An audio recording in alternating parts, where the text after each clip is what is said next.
ይባርካችሁ። በእውነት ይሄ ደስ ብሎኛል በጣም ግጥምና ዜማ ብቻ ሳይሆን ህይወታቸውን ይባርክ።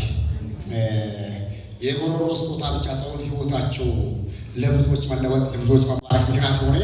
በቤታችሁ ያጸና ጌታ በቤቱ ያጸናችሁ ጌታ የተባረከ ይሁን። ያብዛላችሁ ኑሩልን። እግዚአብሔር የተባረከ ይሁን። ከኔ ጋር ሳምንት የእግዚአብሔርን ቃል አብረን የተከፋፈለን ነበር። የመንፈስ ቅዱስ ስራ በአማኞች ህይወት በምድር ነው እንደምታስተውሉት።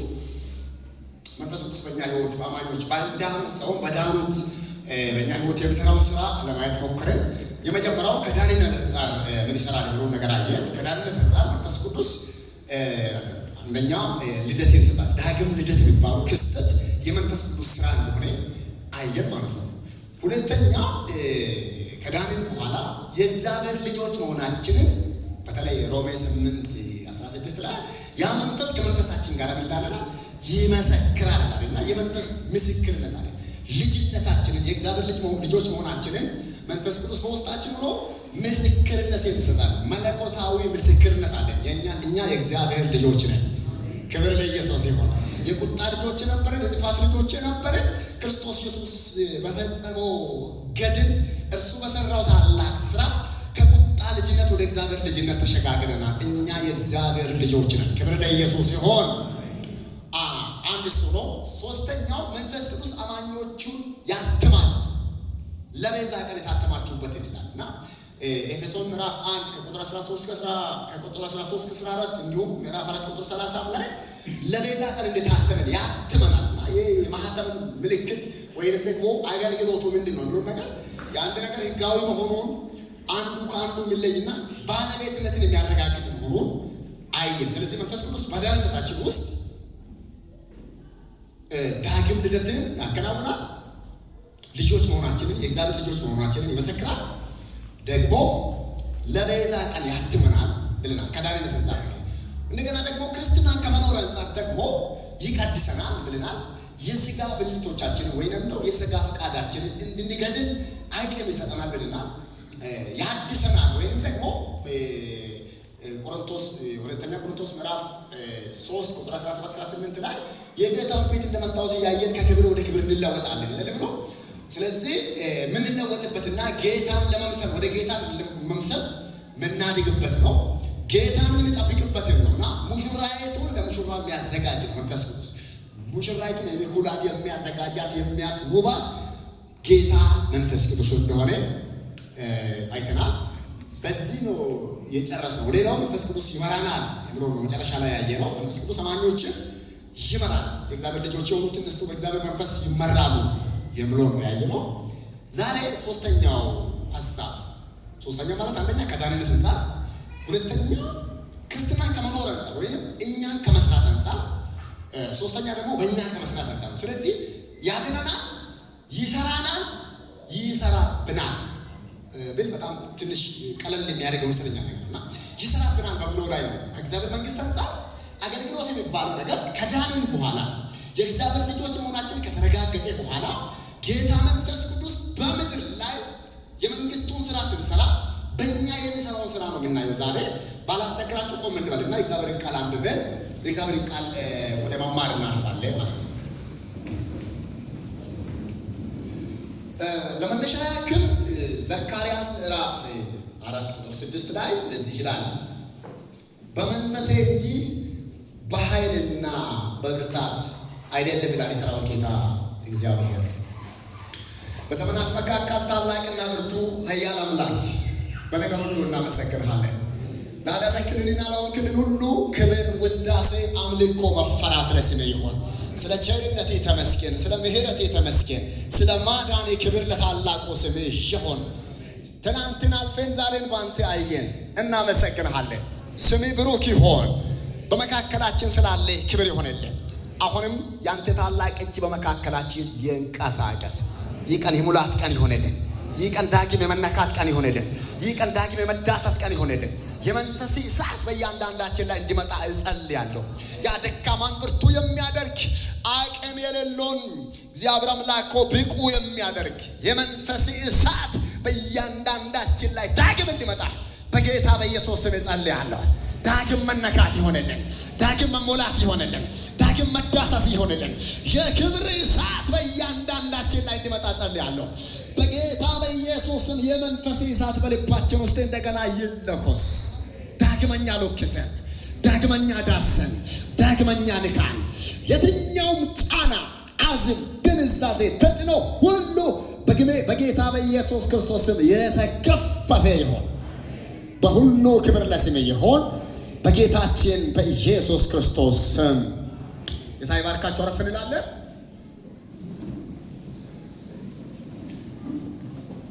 እንግዲህ መንፈሳዊ ስራ ወይንም የእግዚአብሔር መንግስት ስራ አገልግሎት የሚባል ነገር ቅድም እንዳነበብኩት ቃል በሰው ብልሃት፣ በሰው ጥረት ወይንም በሰው ብልጠት የሚከናወን እንዳልሆነ ግልጽ ነው። ብልጠት በጣም ያስፈልጋል። ጥበብ፣ የሰው ጥበብ፣ ሰዋዊ የሆነ ጥበብ በጣም በራሱ ጥሩ ነው። ነገር ግን መንፈሳዊ ስራ በእግዚአብሔር ቤት ውስጥ የምናገለግለው አገልግሎት ሙያ አይደለም። በኤፎፍክት የምናከናውኑ አይደለም። መንፈስ ቅዱስን የሚፈልግ የመንፈስ ቅዱስን እገዛ፣ የመንፈስ ቅዱስን እርዳታ የሚፈልግ አለበለዚያ ያለ ምንም ልታደርጉ አትችሉም። እንደምን እግዚአብሔር ቃል ያለ መንፈስ ቅዱስ እርዳታ ጌታን ማገልገል የማይታሰብ ነገር ነው። ስለዚህ በእግዚአብሔር ቤት ውስጥ የምናደርገው ነገር በሙሉ የመንፈስ ቅዱስ እርዳታ፣ የመንፈስ ቅዱስ እገዛ፣ በመንፈስ ቅዱስ መመራት፣ መነዳት፣ እርሱ በሚሰጠን ጸጋ፣ እርሱ በሚሰጠን ኃይል፣ እርሱ በሚሰጠን ብቃትና ብርታት የምናከናውን እንጂ አጥንተን ተዘጋጅተንበት ከኛ በሆነው ስልትና ታክቲክ ወይም ቴክኒክ የምናከናውነው ጉዳይ እንዳልሆነ ግልጽ ነው ማለት ነው። ይህ ቃል መንፈስ ቅዱስ የአዲስ ኪዳን አማኞችን በመጀመሪያ ከአገልግሎት አንጻር የመጀመሪያው ነገር የመንፈስ ቅዱስ ጥምቀትና ሙላትን ይሰጣል። ይህ በጣም ወሳኝ ነገር ነው። ልክ ስንድን ደህንነታችን ከተረጋገጠ፣ የእግዚአብሔር ልጆች መሆናችን ከተረጋገጠ ቀጥሎ የሚከሰት አንድ በጣም ግሩም ክስተት፣ መተኪያ የሌለው ክስተት፣ ሁለተኛው በረከት ነው የሚባለው ሴከንድ ብሌሲንግ። ያ ምንድን ነው? የመንፈስ ቅዱስን ኃይል መቀበል፣ መጠመቅ እና መሞላት። እነዚህ ሁለት ነገሮች ናቸው። መጠመቅ አንድ ጊዜ የሚከናወን ጉዳይ ነው። የመንፈስ ቅዱስ ጥምቀት አንድ ናት አይደለ? የውሃ ጥምቀትም አንዴ ነው። የመንፈስ ጥምቀትም በየእንትኑ አንጠመቅም፣ በየቀኑ አንጠመቅም፣ በየወሩ አንጠመቅም። ልክ ጌታ ኢየሱስ ክርስቶስን አምነን ስንቀበል ሀፕን የሚያደርገው የሚከሰተው ነገር የመንፈስ ቅዱስ ጥምቀት ይባላል። ክብር ለእግዚአብሔር ይሁን። አጠገባቸው ላለ ሰው ተጠምቀሃል ወይ በሉት እስኪ። መንፈሱ አግኝቶሃል ወይ በሉት እስኪ። ካላገኘ ተዘጋጅ፣ ዛሬ እንደገና ያገኝሃል በሉት። ትጠመቃለህ ብላችሁ ንገሩልኝ። ክብር ለኢየሱስ ይሁን። እንግዲህ በመንፈስ ቅዱስ ስንጠመቅ ወዲያውኑ የሚሆን ነገር አለ። ገሃዳዊ መገለጫ በተለይ ወዲያውኑ የሚከሰቱ ብዙ ነገሮች አሉ። ከነሱ መካከል የመጀመሪያው ነገር በአዲስ ቋንቋ መናገር ነው። የሐዋርያት ሥራ ምዕራፍ 2 ምዕራፍ 10 ላይ በቆሮንቶስ ቤት የሆኑ ነገር ታውቃላችሁ። እንደገና ማርቆስ 16 ላይ ይህንን ያስቀምጣልና መንፈስ ቅዱስን በመንፈስ ቅዱስ ስንጠመቅ በቅጽበት በእኛ ሕይወት የሚታይ ሌላ ምልክት ያላጠና ነው፣ ያልተዘጋጀንበት፣ ያልተመራመርንበት፣ ፕራክቲስ ያላደረግነው አዲስ ቋንቋን መናገር እንጀምራለን። ክብር ለኢየሱስ ይሁን። ይሄ የአማኞች የመጀመሪያ ምልክት። ያመኑት እነዚህ ምልክቶች ይከተላቸዋል ካሉት መካከል ማርቆስ ላይ በአዲስ ቋንቋ ምን ይላሉ? በሮስኪ ይናገራሉ። ክብር ለኢየሱስ ይሁን። ስለዚህ የአዲስ ቋንቋ ጉዳይ ይሄ ሁለት አይነት ልሳን ያለው ይሄ የመጀመሪያው በመንፈስ ቅዱስ የመጠመቃችን ገሃዳዊ መገለጫ፣ ገሃዳዊ ምልክት በልሳን አንድ አይነት አይደለም። በተለይ ምዕራፍ 2 የሐዋርያት ሥራ ምዕራፍ 2 ሁሉም እንደተሰጣቸው በሌላ ቋንቋ በሌላ ልሳን ይናገሩ ጀመረ ይላል። ዛሬ የሚጀምር ሰው አለ? ማን ነው ተዘጋጅቶ ያለው? ተለማምዳችሁ የማታውቁትን ለተጠሙ ሰዎች መልእክት አለኝ ዛሬ። ውስጣቸው ዝግጅት ላለ ናፍቆቱ ላላቸው ሰዎች እኔ መልእክት አለኝ። በጌታ በኢየሱስ ክርስቶስ መጠመቅና በአዲስ ቋንቋ መናገር ይሆንላችኋል። እግዚአብሔር ይባረክ። ስለዚህ አንዴ ነው የሚሆነው። ይሄ በአማኞች ሕይወት የመንፈስ ቅዱስ ጥምቀት የአንድ ጊዜ ክስተት ነው። የመንፈስ ቅዱስ ሙላት ደግሞ ተያይዞ ነው ያለው። ነገር ግን ሙላት አንዴ አድርገን የምንፈጽመው ጉዳይ አይደለም። በየቀኑ መሞላት፣ በቀን ሁለቴ መሞላት እንደ ቅርበታችን እንደ ተጠጋነው እንደ ጥማታችን አስረን ብንሞላ እሱ አይሰለቸውም። እግዚአብሔር መንፈሱን ሰፍሮ አይሰጥም። ክብር ለኢየሱስ ይሁን። ስለዚህ በሐዋርያት ሥራ ምዕራፍ 2 ላይ ለመጀመሪያ ጊዜ ጥምቀትን ሙላትን አንድ ላይ ተከናወነው። ከዛ በኋላ እዛው ምዕራፍ 4 ላይ ደግሞ የሆነ ፈተና በመካከላቸው ሲነሳ ትዝ ይላችኋል። ቁጥር 9 አካባቢ አሁንም ወደ ዛቻቸው ተመልከት፣ ጌታ ሆይ በቅዱስ ብላቴና ለመፈወስ እጅን ስትዘረጋ ባሪያዎች ቃልን በፍጹም ግልጥነት እንዲናገሩ ስጣቸው ብሎ ሲጸልዩ ሲጨርሱ በሁሉም ነው መንፈስ ቅዱስ ሞላባቸው።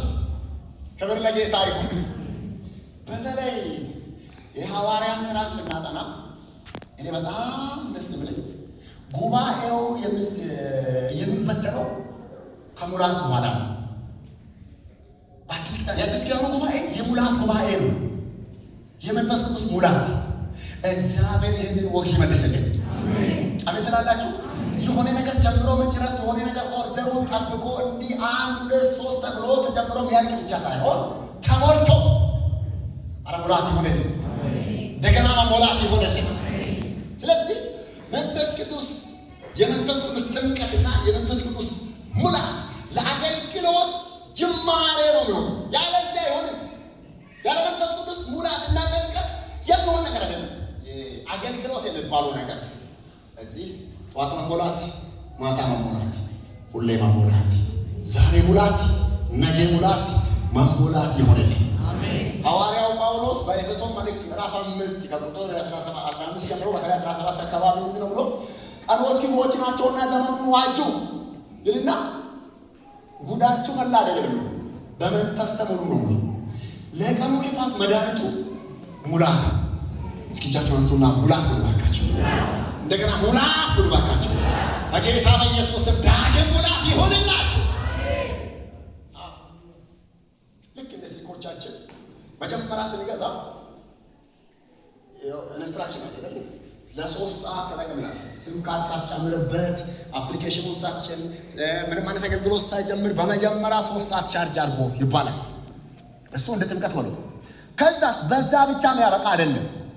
እንጠቀምበታለን። ባትሪ ነው ውላል ወስደን እንሰካዋለን።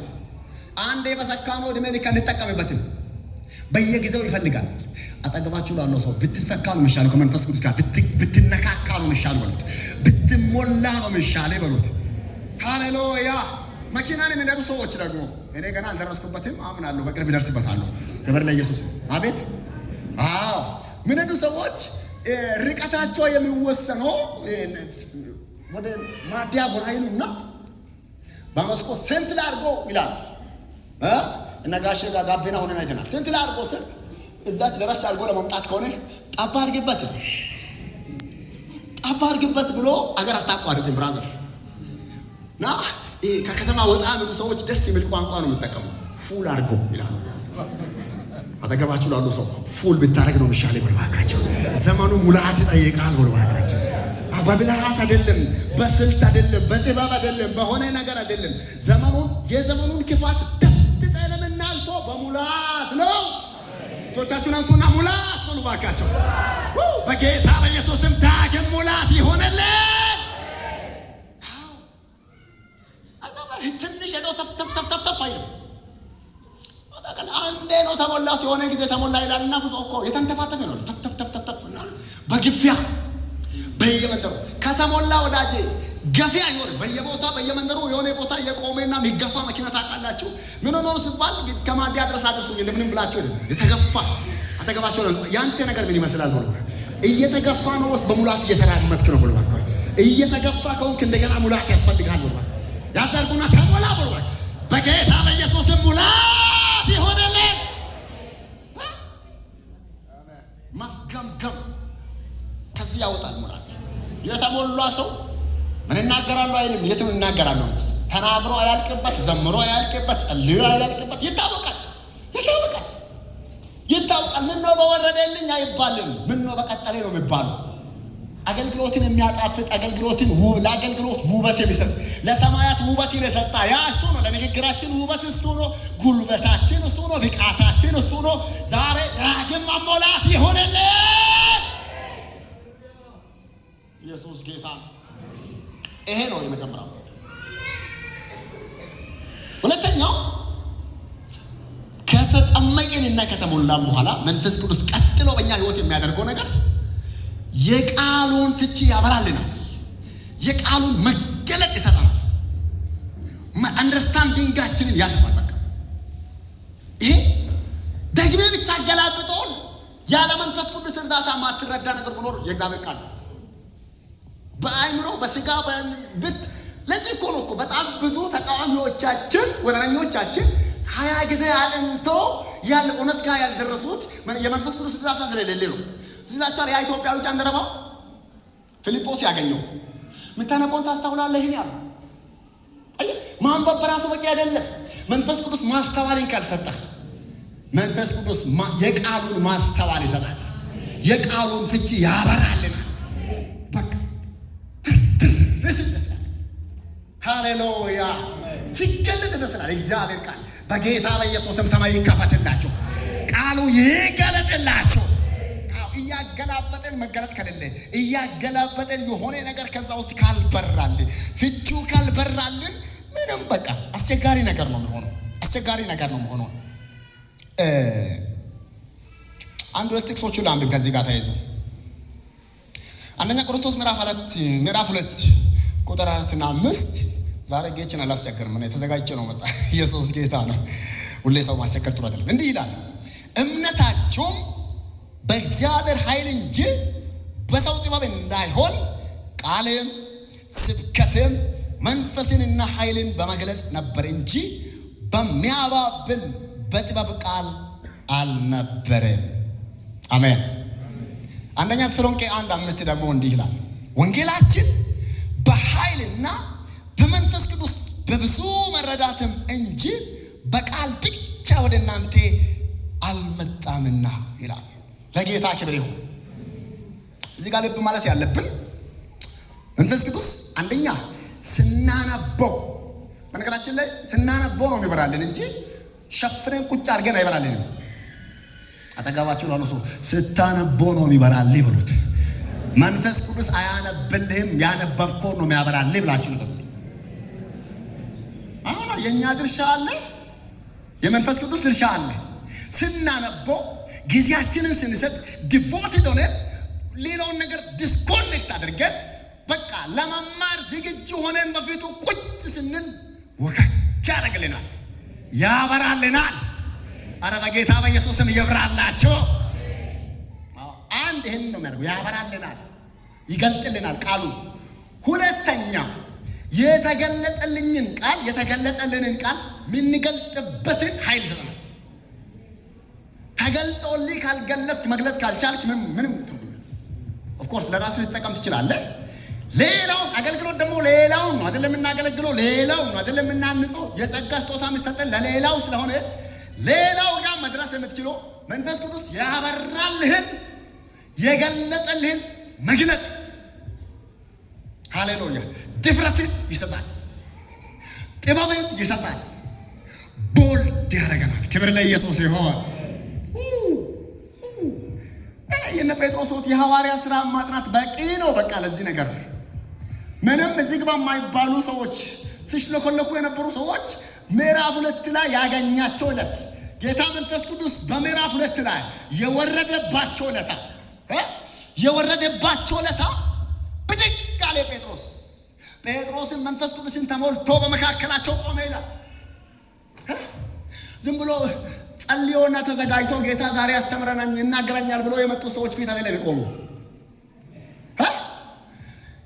በኢየሱስ ሞት ቀጥተኛ ተሳታፊ የሆኑ ሰዎች አይናቸው እያየ ማስተራቸው ጌታቸውን በሰቀሉ ሰዎች ፊት ቆሞ ብድግ አለና አንተ ከተሞላ ማትቆምበት የለም፣ ከተሞላ የሚያሸማቅቅ ነገር የለም።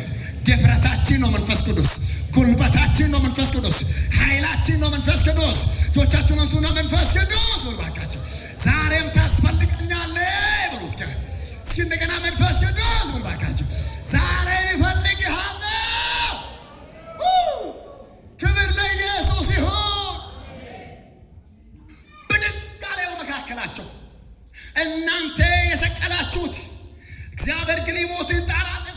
ያስነሳው እርሱ ነው። አሁን የሚታዩትን ነገር ያደረገው አለው። በበዓለ ሃምሳው ቀን ያ ቦልድ የሆነ ስብከት የተሰበከው ከሙላት በኋላ ነው። አገልግሎት ከጥናት አይጀመርም ከሙላት እንጂ። ክብር ለኢየሱስ ይሁን። ጥናት አያስፈልግም። በፍጹም አልወጣኝም። እንደዛ መረዳኝም ሰው እንደማይኖር አምናለሁ። ይሄ የቅኖች ጉባኤ ነው። ነገር ግን ሺህ ጊዜ ብታጠና ሺህ ጊዜ ብትገለባበጥ ብታገላብጥ መንፈሱ ካልነካ ሃሌሉያ ምንም አታደርገውም። ፎርሙላ የለውም። በኤፍ ኦፍ ኤክስ አይመጣም። በመነካት አሜን አትሉ ወይ? ለኢየሱስ ክብር ይሁን። በድፍረት አንድ ቦታ ልጨምርላችሁ። ሉቃስ 21:15 ላይ ጌታችን ኢየሱስ ክርስቶስ እንዲህ አለ፣ ወደረኞቻችሁ ሁሉ ሊቃወሙና ሊከራከሩ የማይችሉትን አፍና ጥበብ እሰጣቸዋለሁ ይላል። አያችሁ፣ በጣም በሸንጎ ፊት ትቆማላችሁ። ስለዚህ አለ በፍርድ ቤት በአስቸጋሪ ቦታዎች ስትቆሙ ምን እንደምትናገሩ አትጨነቁ። በዛን ሰዓት ሉቃስ 21:15 ነው። በዛች ቅጽበት መንፈስ ቅዱስ ወደረኞች የማይቋቋሙት አፍና ጥበብ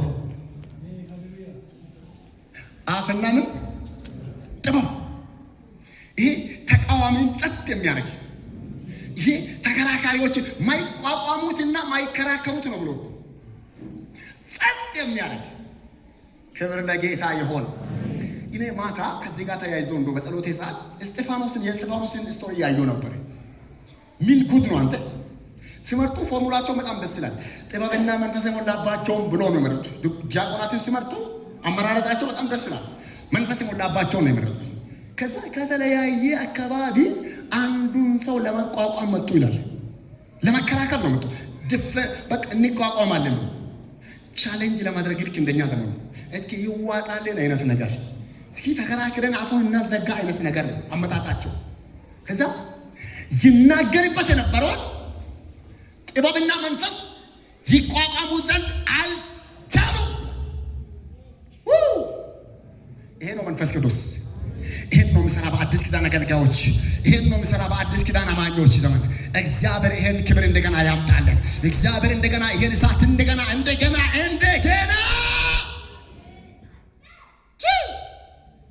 አሁን እኮ በቃ ተመሳሰለ። ልክ የሙሴ ዘመን ይመስላል። የፈርዖን ጠንቋዮችም ይጥላሉ እና አሮንም ይጥላሉ እና ያም ይጥላል ይሄም ይጥላል። እኛም መንደር ፖስተር ይበትናልን፣ ከዛም ፖስተር ይበትናል። ተመሳሳይ ነገር ነው ብናል። ዩኒፎርም በጣም ተመሳሳይ የሆነ ነው። ልዩነትን የሚያመጣ የእግዚአብሔር ጣት እንደገና በምድራችን ትገለጣለች። አሜን አትሉም ወይ? ወዳጆቼ በቃል ብልጫ አይደለም እኛ አገልግሎት፣ በንግግር ችሎታ ብልጫ አይደለም እኛ ነገር፣ በመንፈስ ቅዱስ ኃይል በብዙ መረዳት ሃሌሉያ። ቃሌን ስብከቴን ኃይሌን መግለጥ ነው፣ ጥበቤን መግለጥ ነው። ይሄ ነው መንፈስ ቅዱስ በአማኞች ሕይወት ይሄንን ይሰራል። ክብር ለኢየሱስ ይሁን። እስጢፋኖስ ብድግ አለ። ምዕራፍ 7 ሙሉ ስታዩት ከአብርሃም ጀምሮ በአንድ ትንፋሽ ስለ ኢየሱስ በሚያስገርም መገለጥ፣ በሚያስገርም መረዳት በመጨረሻ ላይ መልስ ሲያጡ ፊታቸው ተጨማተረ ይላል። ፊታቸው በጣም ተኮሳተረ። ከዛስ ፊት ተለወጠ ብሎ መልእክት የማይለውጥ ጀግና አንተ ቀጠለ ይላል። ፊት ይለወጣል፣ እሱ መልእክቱን አይቀጥልም። ኢየሱስ ይላል ጂሰስ። አረ ይምጣብን ባካችሁ። አረ እንደገና ይምጣ በኢትዮጵያ ምድር። እንደገና ያንቀሳቀሰን፣ እንደገና ያቀጣጥለን፣ እንደገና ይዳሰን፣ እንደገና ጄና ካሳትራ ላባጃሊያሞስ ያ ሲሆን የመጨረሻ አማራጫቸው ኮብልስቶን ነው ያደረጉት። በቃል ሲያቀታቸው ነው። በነገራችን ላይ አንድ ልብ ሆኖ ይላል። ከመካከላቸው እንኳን ነው የሚል ነበር። ሰው እንትን ለአመጽማ እንዲሆናል። የሐዋርያ ሥራ ስለ አንድ ልብ በጣም ይናገራል። የገረመን ለጥፋትም አንድ ሆኖ አንድ ልብ ሆኖ በአንድነት ድንጋይ ያነሱና ወገሩ ይላል። እየተወገረ ይታየኛል ክብር ይላል። እየተወገረ ይታየኛል ኢየሱስ በአብ ቀኝ ቆሞ ይላል። እየተወገረ ወዮልኝ አይልም፣ ጉዴ ፈላ አይልም፣ ተበላው አይልም፣ ይታየኛል ይላል። ልክ ነኝ፣ አቋሜ ልክ ነው፣ እርምጃዬ ልክ ነው፣ ስብከቴ ልክ ነው፣ ያደረግኩት ልክ ነው፣ ማልጸጸትበት ነው ኢየሱስ ኢየሱስ ማለት። ሃሌሉያ መንፈስ ቅዱስ ሃሌሉያ። እነ ፊልጶስ ሕይወት ያየነው ይሄን ነው። ድንገት ነው ብድግ ብሎ በቃ ተሰደው ነው። በነገራችን ላይ በሐዋርያት መካከል በኢየሩሳሌም ቤተክርስቲያን ከፍተኛ ስደት በተነሳ ጊዜ ተሰዶ ሰማርያ ተገኘ። ኢንቫይት ተደርጎ አይደለም፣ ኢንቪቴሽን ሌተር ተልኮለት ቪዛ አስመትቶ ፓስፖርት እንትን አድርጎ በፕሮሰስ አይደለም፣ ተነጥቆ ነው እዛ የተገኘው። አረ የመነጥቅ እሳት እንደገና ይምጣ መካከላችን። ሃይማኖተኛ ሆነን መከራ በላን እኮ እናንተ። በቃ አሁን ጉባኤያችን ጭር እያለ እንደገና እጁን ይገለጥልን ባካችሁ። ጌታ እንደገና አክቲቭሊ በመካከላችን መስራት ይጀምር። እንደገና ያ እሳት እንደገና በመካከላችን ይለኮስ። ብቻውን አንድ ምስኪን ሰው በቃም ታውቃላችሁ፣ እንጀራ ማዕድ እንዲያገለግል ተጠራ ሰው እኮ ነው ሰማርያን ያተራመሰው። ትርምስምሱን ያወጣ ሄዶ በከተማይቱ ላይ የመሸገ ከፍ ያለ ትልቁ የእግዚአብሔር ኃይል ይሄ ነው የሚባል ይመለክ የነበረው ሲሞን የሚባለው ሰው ጉልበቱን ያንኮታኮቱ አንድ ብቻውን ሄዶ ነው። አንድ ብቻውን ከመንፈስ ቅዱስ ጋር እናንተ ከኛ ጋር ይዝመት ይናገርብህ፣ እባክህ ይጠቀምብህ። እጆቻችሁን አንሱ እባካችሁ። ዘመኔ እንዲሁ አይለቅ፣ ዘመንሽ እንዲሁ አይለቅ። በጌታ በኢየሱስም ይጠቀምባቸው፣ ይገለጥባቸው፣ ይናገርብህ፣ ይራመድብህ። ጥላህን ጠቀም፣ ኮተህን ጠቀም፣ እርምጃህን ጠቀም፣ እስትንፋስህን ጠቀም። በጌታ በኢየሱስም ይስራብህ። ሃሌሉያ። ትርምስምሱን ያወጣ ብቻው መንፈስ ቅዱስ ምስኪኑን አሸናፊ የሚያደርግ ሃሌሉያ። ስለዚህ መንፈስ ቅዱስ የቃሉን መረዳት የቃሉን መገለጥ ብቻ አይደለም የሚሰጠው፣ የበራልንን እውነት ቦልድሊ በሙላት የምንገልጽበትን አቅም፣ ድፍረት፣ ጥበብ፣ አፍ የሚያዘጋ ሃሌሉያ። ያ ክብር እንደገና በመካከላችን መስራት ይጀምራል። ትንሽ ስለምንጸልይ ደግሞ ምን ዘምራለን። ጌታ ይባረክ። ይሄን ቃል የሰጣን እግዚአብሔር ይባረክ። ይሄ ነው የሚሆነው። ሶስተኛ መንፈስ ቅዱስ አማኞችም እንዲጸልዩ ይረዳቸዋል። ጸሎት የሚባለውን ነገር ይረዳናል መንፈስ ቅዱስ። ሮሜ ምዕራፍ 8 ቁጥር 26-27 ላይ መጽሐፍ ቅዱስ ምን ሆነ? እንዴት እንደምትጸልዩ አታውቁምና ነው። በጣም የገረመኝ እሱ ቃል በነገራችን ሳታቋርጡ ጸልዩ ይላል፣ ትጉና ጸልዩ ይላል። ለካ የማናውቀው ነው የታዘዝነው። እንትን መንፈስ ቅዱስ ካልረዳን ጸሎት የሚባል ነገር ሙያ አይደለም፣ ብቃት አይደለም። መንፈስ ቅዱስ በእኛ የሚሰራ ነገር ነው። ጳውሎስም ስለ ጸጋ ስጦታዎች ሲናገር በመንፈስ ጸልያለሁ፣ በአእምሮ ደግሞ ይጸልያለሁ ይላል።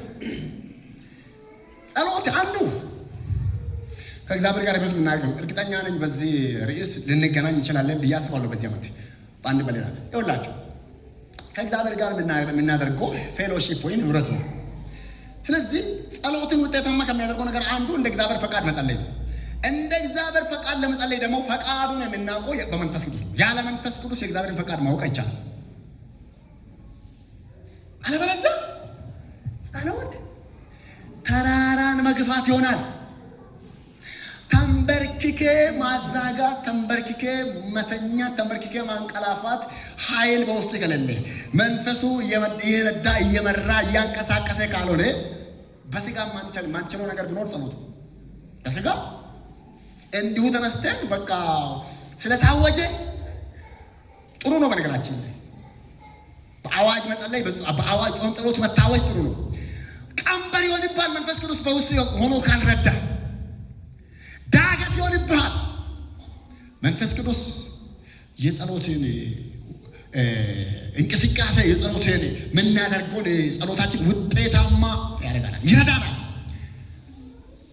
በአይምሮ ስሌት እንደዚህ ደርድረን ከምንጸልየው በመንፈስ እንጸልይ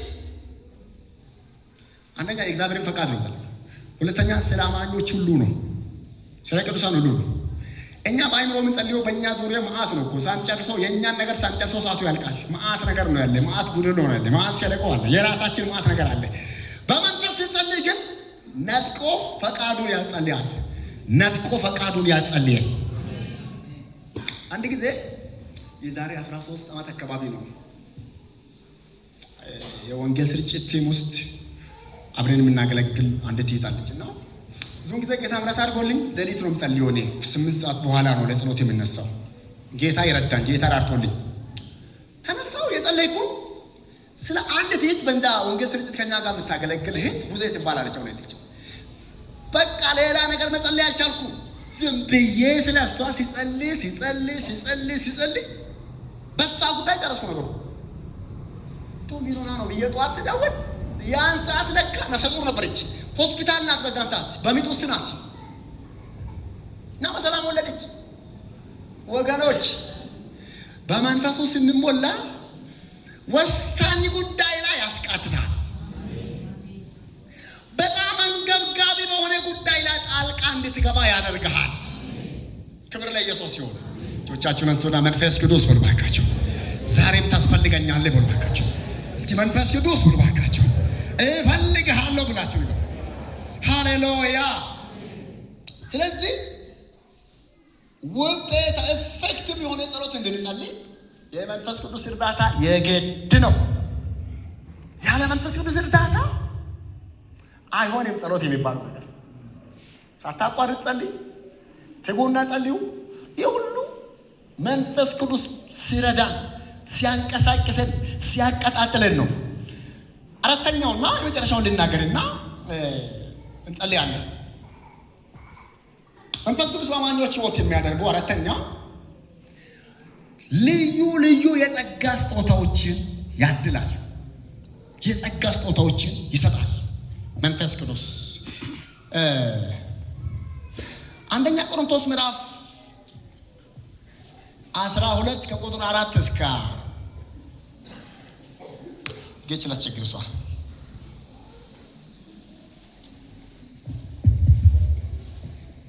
እስከ 11 ያለው የጸጋ ስጦታ ልዩ ልዩ ነው፣ መንፈስ ግን አንድ ነው። አገልግሎት ልዩ ልዩ ነው፣ ጌታ ግን አንድ ነው። አሰራር ልዩ ልዩ ነው፣ ሁሉም በሁሉ የሚያደርግ እግዚአብሔር ግን አንድ ነው። ነገር ግን መንፈስ ቅዱስ መግለጥ ለእያንዳንዱ ለጥቅም ይሰጠዋል።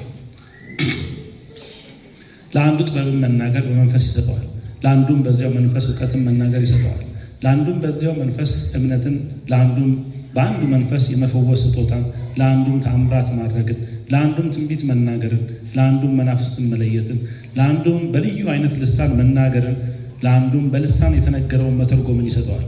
ይህን ሁሉ ግን ያ አንዱ መንፈስ እንደሚፈቅድ ለእያንዳንዱ ለብቻው ያካፈለ። ሃሌሉያ። ይህን ሁሉ ግን ያ አንዱ መንፈስ እንደሚፈቅድ ለእያንዳንዱ ያድላል ወይንም ያካፍላል። የምትጽፉ ሰዎች ጨምራችሁ ሮሜ 12 ከ6 እስከ 8 ማየት ትችላላችሁ። ሮሜ 12 ከ6 እስከ 8 ሁላችሁ ወገኖች፣ የጸጋ ስጦታ የሚባል ነገር አለ። ይሄ በጣም ብዙ የሚጠፋን አይደለም፣ እየተጠቀምንበት ያለ ነው። የዳንበት ጸጋ፣ እንደገና ደግሞ የምናገለግልበት ጸጋ። አሁን እኔ እያተናገርኩ ያለሁት የምናገለግልበት የአገልግሎት ጸጋ። ይሄ ጸጋ ምንጩ ነቢያት አይደሉም። ምንጩ በዘመናችን በጣም ተነሱ የምንላቸው ሰዎች አይደሉም። እኛ አይደለንም፣ አገልጋዮች አይደሉም። ምንጩ ራሱ መንፈስ ቅዱስ ነው። እደግማለሁ፣ የጸጋ ስጦታ ምንጭ ራሱ መንፈስ ቅዱስ ነው። ስንሞላ ስንጠመቅ እንደወደደ እንጂ እኛ እንደወደድነው አይደለም፣ እኛ እንደፈለግነው አይደለም። እንደወደደና እንደፈለገ ለእያንዳንዱ ልዩ ልዩ የጸጋ ስጦታን ይሰጣል። ዓላማ አለው። የሚሰጡበት ዓላማ አለው። ያም ዓላማ ምንድን ነው? ቤተ ክርስቲያንን ወይንም አካሉን ለማነጽ፣ አካሉ ይታነጽ ዘንድ ነው እንጂ ግለሰብን ማዕከል ያደረገ የጸጋ ስጦታ የለም። አጠገባችሁ ያለው ሰው ግለሰብን ማዕከል ያደረገ የጸጋ ስጦታ የለም በሉት። የጸጋ ስጦታ የሚሰጠው በሉት አካሉን ለማነጽ ነው፣ ቤተ ክርስቲያንን ለማነጽ ነው። አሜን ትላላችሁ? ሀብት ነው የቤተ ክርስቲያን ሀብት እንጂ በግለሰብ ይሰራል። የግለሰብ አይደለም። የማን ነው? የቤተ ክርስቲያን። ቤተ ክርስቲያን ትታነጽ ዘንድ ነው የሚሰጠው መንፈስ ቅዱስ። እንደፈለግነው አይደለም፣ እንደፈለገው እንደወደድነው ሰው እንደወደደው። ምናልባትም የማገልገል ፍላጎት የሌለው ሰው ሊሆን ይችላል። ጸጋ የሚሰጠው ዝንባሌው የሌለው ሊሆን ይችላል። ሌላ ትራክ ላይ ያለው ሊሆን ይችላል። ይነካና ያልተለማመደውን ነገር ከህይወቱ እንዲበቅል ያደርጋል። ክብር ለኢየሱስ ይሁን። የጸጋ ስጦታ ነፃ ስጦታ ዓላማው ቤተ ክርስቲያንን ማነጽ ነው። ይሄ በጣም ሰፊ ነው። በእያንዳንዱ ጉዳይ ላይ ብንሄድበት በጣም ራሱን የቻለ ብዙ ሳምንታት ልንማር የምንችል ጉዳይ ነው። ዓላማው የሰማችሁ ሰዎች ዓላማው ለምንድን ነው? አካሉን ማነጽ ነው። እሺ ማወቅ ያለብን ነገር ቢኖር ደግሞ የጸጋ ስጦታ አንድ አይነት አይደለም፣ ልዩ ልዩ ነው። የሚሰጠው መንፈስ ቅዱስ ግን አንድ ነው። የሚሰጥበት ዓላማ አንድ ነው። ሰጪው አንድ ነው። ጸጋው ማኒፌስት የሚደረግባቸው ሰዎች ልዩ ልዩ ናቸው። ጸጋው ልዩ ልዩ ነው። ትንሽ ተረጋግቼ ልድገም መሰለኝ ማወራጨት ለምዶብኝ። ይኸውላችሁ ሰጪው አንድ ነው አይደለ? የሚሰጥበት ዓላማ አንድ ነው። ህንፃውን ማነጽ። የሚሰጣቸው ሰዎች ደግሞ ልዩ ልዩ ናቸው። የሚሰጠው ጸጋ ደግሞ ልዩ ልዩ። ይሄ በጣም ታውቁ ዘንድ ብሎ ነው የሚጀምረው ጳውሎስ 12 ይሄ በጣም ወሳኝ ነገር ነው። ሌላው አንድ መጨምረው የጸጋ ስጦታ አያድግም። ያላደገን ነገር አይደለም የሚሰጥን መንፈስ ቅዱስ። የጸጋ ስጦታ የሚሰራባቸው ሰዎች ናቸው የሚያድጉት። እኛ እናድጋለን። እኛ በጥበብ እናድጋለን፣ በአጠቃቀሙ እናድጋለን። ምናልባት በጸጋ ስጦታ የሚያገለግሉ ሰዎች ብሳሳቱ ያ ስህተት የጸጋ ስጦታው ሳይሆን ጸጋው የሚሰራበት ሰው ነው የሚሳሳተው። ስለዚህ የጸጋ ስጦታ ፍጹም ነው፣ ሚያድግ አይደለም። ጊዜ ጠብቆ ሚያድግ አይደለም። እኛ ምን የምናድገው ምን በሆነን ቁጥር ከሰጪው ጋራ ባለን ህብረት፣ ከሰጪው ጋራ ባለን ሰስተነብል የሆነ ኮኔክሽን፣ ቀጣይነት ወጥ ብዙ ጊዜ የሆነ ነገር እስክንቀበል በጣም እንተጋና የሆነ ነገር ብልጭ ስልብን ደግሞ ከዛ ሙያ ይመስልንና የነበረንን ነገር እንቀንሳለን።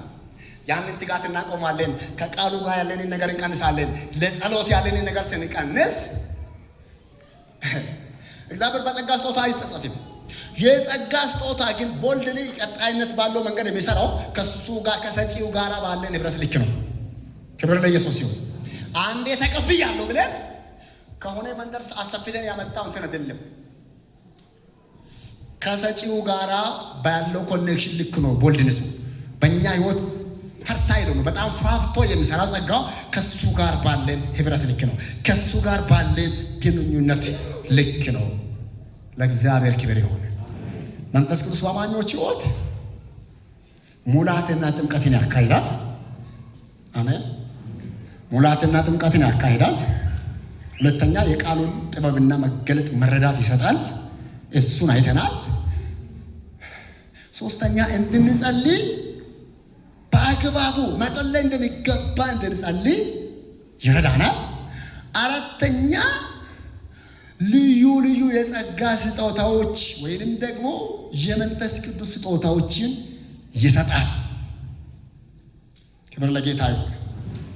እሺ ይሄ ሆነ እና ምን እናድርግ? የእኛስ ድርሻ ምን ይሁን? በነገራችን ላይ የጌታችን የኢየሱስ ክርስቶስን ዳግም መገለጥ ስትጠባበቁ ይላል አንዳች የጸጋ ስጦታ እንኳን አይጎልባችሁም ነው ብሎ አንደኛ ቆሮንቶስ ምዕራፍ 1 ቁጥር 5 አካባቢ ስትጠባበቁ የጌታ የኢየሱስ ክርስቶስን ዳግም መገለጥ ብትጠባበቁ አንድ የጸጋ ስጦታ እንኳን ምን አይልም አይጎልባችሁ። አሜን። ስለዚህ ከኛ የሚጠበቀው ምንድን ነው? ኢገር በሆነ ማለት በጣም በሚጓጓ በናፍቆት በመጠማት መጠባበቅ። ሃሌሉያ። ዳና ናቸው አይደለ? ጠቅላላ ጉባኤ ሳምንት ነው። እሺ ዝም ስትሉ መጠባበቅ። ጌታችን ኢየሱስ ክርስቶስ ሐዋርያት ሥራ ምዕራፍ 1 ላይ አብ የሰጠው ቁጥር 4 ላይ ከኔ የሰማችሁትን የተስፋ ቃል ምን አድርጉ? ያነበበ ሰው ምን አድርጉ? ጠብቁ። እስኪ ጠብቁ በሉ። አብ የሰጠውን ከኔ የሰማችሁትን ምን የተስፋ ቃል ምን አድርጉ ነው ብለው ጠብቁ። ከዛ ዮሐንስ በውሃ አጥምቆ ነበር። እናንተ ግን ከጥቂት ቀን በኋላ ምን ትሆናላችሁ? በመንፈስ ቅዱስ ትጠመቃላችሁ። ስለዚህ ምን አድርጉ? ጠብቁ። አጠገባችሁ ያለው ሰው ጠብቅ ብሎ ባካችሁ። በመዘናጋት አትቀመጥ ብሎ። ሊመጣ ካለው ክብር ጋር አትተላለፍ። ሊመጣ ካለው ጉብኝት ጋር አትተላለፍ። ከሪቫይቫሉ ጋር አትተላለፍ። እንጠብቀው። እንዴት እንጠብቅ? በጾም እንጠብቅ። በጾምና በጸሎት ተግተን እንጠብቅ። ተግቶ ሲጠብቁ ነው ድንገት ይላል በምዕራፍ 2 ላይ ያ ታሪካዊ ክስተት የቤተ ክርስቲያንን አቅጣጫ የቀየረ ቤተ ክርስቲያን የተወለደችበት ያ ቀን በሚጠባበቁ ሰዎች መካከል ነው የተከሰተው። ክብር ለኢየሱስ ይሁን። በመጠባበቅ ውስጥ መሆን፣ በጉጉት በናፍቆት ፕሮግራም ለመካፈል አትምጡ።